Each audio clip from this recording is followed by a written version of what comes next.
le but d'un dialogue dafa war a nekk vraiment pour la cherté de la vie noo def ba ñu wàññi dund bi ñu def ba nit yi am liggéey ñu def ba nit yi mën a feju tous ces problèmes qui gangrènent notre société loolu woon nekk terme de référence dialogue bi malheureusement c'était pas le cas c'était juste des négociations entre opposants et partis au pouvoir et bizarrement ce qui est sorti wane na loolu parce que suñu demee ne pour bokk il faut nga am 13 députés Taxawu Sénégal am 13 députés pile pourquoi le chiffre 13 parce que ce groupe parlementaire 13 il faut être 15 donc 14 députés la ñu am. waaw 14 donc 13 ça arrange qui les personnes qui sont parties au dialogue donc ñoom doon négocier pour bokk ci élection bi donc c'est vraiment dommage que ñuy dem di négocier pour mën a yor réew mi c'est dommage.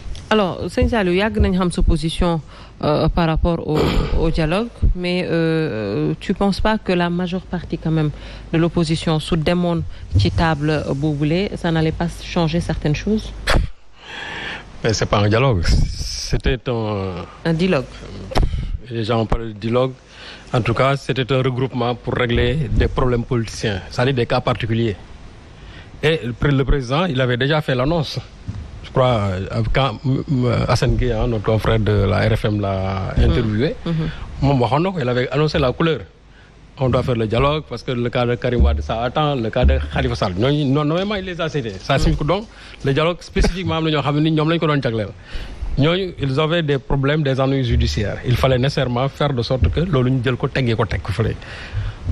un premier coup de canif même à la justice. Parce que au niveau du dialogue, mais il y a eu des précédents. Il y a eu des dialogues qui passent. Dialogue, chaque fois, qu'est-ce qu'on dit? Que chaque fois qu'il y a un litige, il appartient au président de la République de trancher. Et sciemment, quand les gens veulent bloquer, ils bloquent. Quand on a parlé du problème du bulletin unique, les gens ont dit niet. Les gens du pouvoir, ils ont dit niet, bulletin unique du FEM. Quand on a parlé d'une personnalité indépendante, ils ont dit niet. Alors que moi, je crois que les véritables problèmes, ils vont reposer au sein du dialogue. C'est-à-dire une personnalité indépendante pour guider l'élection. L'instauration du bulletin unique, faire de sorte qu'on puisse avoir des élections transparentes. Mais non, on laisse ça de côté. Pour venir dire que oui, nous parrainage, ça va arranger un groupe. Nous lever l'obstacle judiciaire, ça va arranger quelqu'un d'autre. Finalement, le dialogue, c'est conçu pour 2 personnes ou bien pour 3 personnes. Il y a une partie, il y a un flag fayda de defuñu fa dara. Tal duñ fuutu wuñ fa dara. Ñi bëggon nak ñu régler sen problème ñom, man nañ dem ñu régler fa sen problème. Mais en tout cas, c'est pas un dialogue parce que dans un dialogue, il y a des compromis mais fi ay compromission kessé la fi gis. Te si je me rabats sur les dialogues antérieurs, yi nga xamane mo amone ay 2018 en réalité, c'était tout simplement ça. Xam nga waxon nañ fi né dialogue national.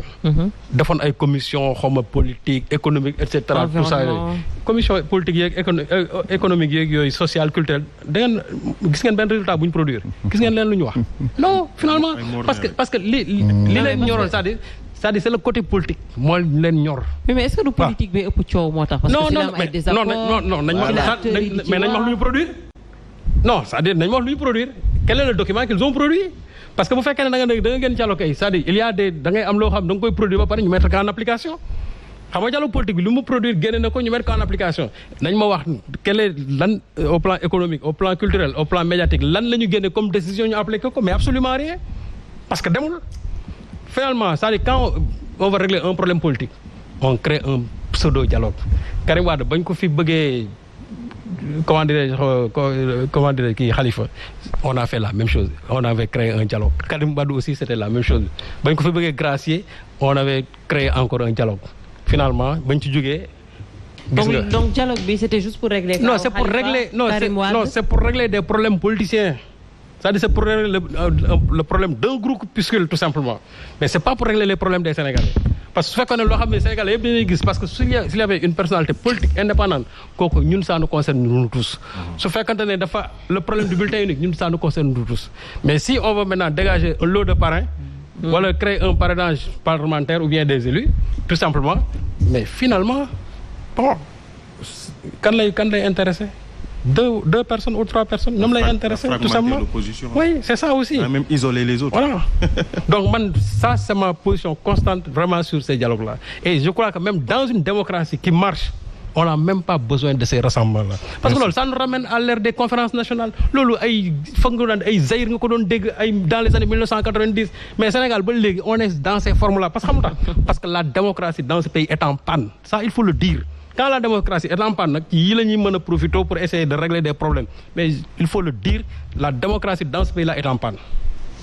Alors est-ce qu'on avait besoin de dialoguer pour justement comme ñoom ni ñu koy waxee est-ce que vous partagez cet avis régler le cas Khalifa Ababacar Sall Karim Wade et bien sûr. xam nga Sénégal moom Sénégal moom nit ñi dañu bëgg a am la mémoire courte. c'est-à-dire. dialogue du fi gulet. pays de dialogue là. Senghor da doon wax ni nous sommes un pays de dialogue. Il fut un temps où il y avait que le parti unique. Il a fallu que le président Ablaye Wade gis Senghor ñu ubbi mais ñoom Majmout dañ leen kii woon dañ leen dissoudre woon ak yëpp ay RND ak yëpp nekk dans la clandestinité. Il a fallu un dialogue organisé par le président Senghor pour que nous rétablir dans leurs droits ubbi les 4 courants. En 83 bi Abdou Diouf nekkee président dafa doon dialogue. Quand la crise de 88 est venue dafa dialogue ak Ablaye Wade. Quand les événements du 14 février 89 ba ñu rey les policiers là après dafa mujjee ci dialogue ils ont dialogué.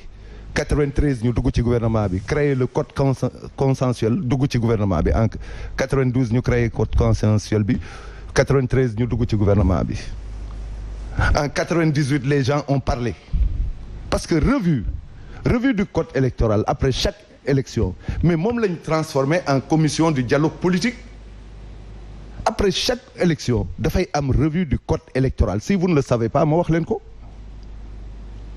où tous les partis participent. On l'a élargi pour que plusieurs sujets yi touchent la politique ñu mun ko ci discuter moo tax ñu def ko commission du dialogue politique pour mu am un large consensus ci li ñuy def looloo tax ñu créer commission du dialogue politique mais bu ñu bàyyi woon dañ doon am fële revue du code électoral ba pare am commission du dialogue politique le président avait demandé à ce que ñu transformer ko. Et quand dialogue bi mujj ñëw dafa convoqué ñu ne ko lan mooy terme de référence yi mu ne leen du su ma ko dugalee su ma defee terme de référence ngeen ne dama leen woo ci loo xam ne dama ko préparé yéen ñi ñëw def leen terme de référence xam nga nag dafa am loo xam ne si vous n'allez pas à Lagardère viendra vers vous moo leen dal tey jii looloo leen rattrapé parce que vous n'êtes pas allé à Lagardère est venu vers vous tout ce qui est issu du dialogue daf leen di engagé. mais li sëñ Saliou non attends une démocratie qui marche damay wax une démocratie qui marche. on a des textes solides. Est-ce que nous ne sommes pas comme les tubaab nous avons une démocratie à la sénégalaise où on discute nous sommes dans peuple lañu boo xam ne dañuy toog sous l'arbre à palabre di waxtaan est-ce que mën nañu ko tere. Est-ce que ça nuit à la démocratie de discuter en France même dañuy discuter bi ñu amee seen assemblée bu métti bi Macron a appelé tout le monde pour discuter alors pourquoi voulez-vous que les Sénégalais di yor ku nekk yor paaka war a taxaw di xeex. Macron a appelé les républicains. Non, attends. Il a appelé les républicains. Il a appelé les républicains et leur camp. Il faut dire la vérité. xam nga il n'a pas appelé le protocole additionnel de la CEDEAO moo permettre que ñu mun a waxtaan li ñuy waxtaan ñu def ko en terme de loi ci code électoral bi pour mun ko def 6 mois avant les élections te loolu la ñu def maintenant bu fekkente ni nit ñi dañ fi toog naan di wax bulletin nul te xamuñu bulletin nul comment ça bulletin unique xamu leen naka lay bulletin unique di marché notre processus waaw mais bàyyi ma notre processus électoral a moins de 2% de bulletins nuls alors que dans tous les processus électoraux en Afrique vous insultez l'intelligence des Sénégalais. Tu parles de fausseté li ngay wax yëpp xamoo ci dara. Tu n'as jamais mais ma wax la yow boo xamul dañu dama lay jàngal bulletin unique lan lay def bulletin unique pays yu jógee guerre mooy def bulletin unique et il y a 15% de bulletins nuls. Il faut aller en Allemagne. ma ne dama ne la fépp foo gis bulletin unique il y a 15% de bulletins nuls. waaw déedéet ñun on a moins de 2%. nga naan ñu ay personnalité indépendante. Notre processus électoral est perfectible à souhait. Et ça marche. On n'a eu aucune élection yoo xam ne am na fi yenn contestation yi parce que ça marche. On n'a pas besoin de personnalité indépendante. À chaque fois qu'on finit une élection, les imperfections, on les règle. Yéen wax loolu. Oui. ñoo koy wax. Yéen wax loolu. ñoo koy wax. Ah ça c'était pas la position de Macky en 2011. mais ça c'était pas sa position. C'était pas sa position. kon loolu position Mahmoud Saleh la ak yow. Position Mahmoud Saleh la ak yow mais loolu moom du position Macky moom. nit ku dul évoluer amul. loolu moom position Macky. À l'épreuve du pouvoir tu évolues. parce que tu sais ce qui se passe. Très bien. tey jii yéen boo leen toogoon ci ñaanuma ko yàlla sax mais tey jii yéen boo leen toogoon ci pouvoir bi. vous ferez pire que les autres. voilà nag léegi. parce que yéen toogagu leen sax yéen toogagu leen sax. toogagu leen sax seen mairie yi yéen a ngi xëccoo. voilà policier yaa ngi toogagu leen sax seen mairie yi yéen a ngi xëccoo. mairie yi ngeen laaj yëpp ñu jox leen. voilà brique sax tegu leen ko. vous avez parlé d'un programme de gouvernement dans les mairies ba ñu jox leen mairie yi. non ça c'est pas le débat waay. non dama lay wax parce que da ngay wax on a parlé du bulletin unique. soo waxee léegi ma jox la dama génne démocratie comme l'Allemagne utilise le bulletin unique. démocraties où tu trouves le bulletin unique en Afrique tu as 15% de bulletin nul. une démocratie comme l'Allemagne utilise le Allemagne bulletin unique. damay wax waay man waxuma la Allemagne dama ne en Afrique.